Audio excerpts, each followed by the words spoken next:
Over the years, as the die-hard Zelda fans that we are, we've grown attached to the land of Hyrule. We see it as a second home of sorts that we can visit to escape our own world.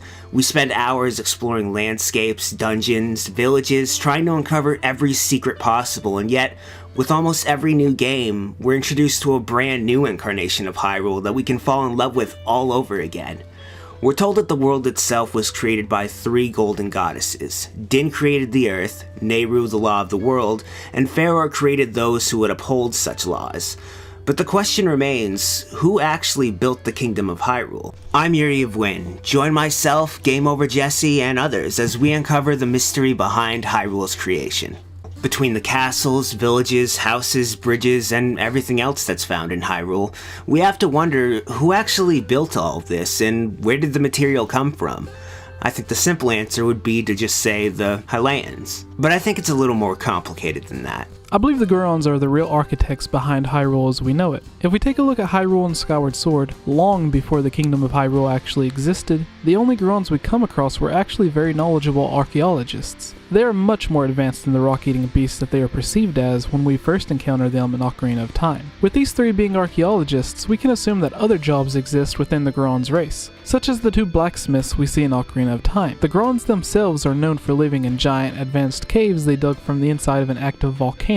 In my opinion, this makes them the perfect race for mining caves. After the events of Skyward Sword, when the Skyloftians came back from the sky to populate what would become the Hyrule that we know today, it would make sense that they would want to start building their first settlement, and would want to be reinforced in some way to keep out the dangers found within the world. To accomplish this task, they would naturally seek help from others who are already knowledgeable with building strong fortresses, and could gather the materials needed to create such huge structures. We know the Gorons already live in mountainous areas, are great at mining, and can withstand extremely high temperatures, having incredible strength and can move extremely fast while rolling. This is why the Hylians would ask the Gorons for their help. I believe they would come to an agreement of sorts. Maybe the Gorons would dig and mine for the different materials and metals needed to build large castles and bridges found in Hyrule, and do most of the heavy lifting and moving of the materials themselves. Considering some Gorons are as large as the side of a mountain, this wouldn't be a problem for them. The Gorons, with their incredible strength, resistance to heat, knowledge of mining, and the rest of their skills and abilities, would easily be able to mine for the resources needed to build Hyrule Castle, the Temple of Time, the Great Bridge of Hylia, and much more. Perhaps the Dodongo's Cavern and Death Mountain Crater are the result of the Gorons mining for the materials needed to build Hyrule as we see it in Ocarina of Time. However, in Twilight Princess, we see a much larger mining facility with much more advanced technology. This expansion of the mine was necessary to collect the rest of the material needed to build the much larger Hyrule Castle and Great Bridge as we see in Twilight Princess. In return, the Hylians would help protect them from unfamiliar enemies, creating a trading economy with them and include them as part of the hierarchy of Hyrule, possibly having them elect someone to represent them in the kingdom to ensure a strong bond between the 2 races and a lasting friendship. One thing to note is that the Gorons didn't get the materials all on their own. In Ocarina of Time, we are introduced to the Goron's bracelet, the fire tunic, and the Megaton hammer.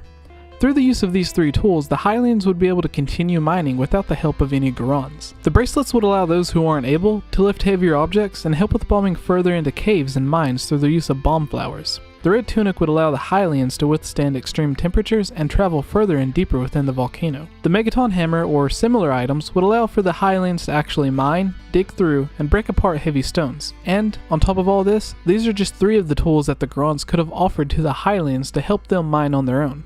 The hundreds of years we see between Ocarina of Time and Twilight Princess allowed for a more sophisticated architecture and mining tools, which is why we see the use of magnets and other technology in Twilight Princess's mines.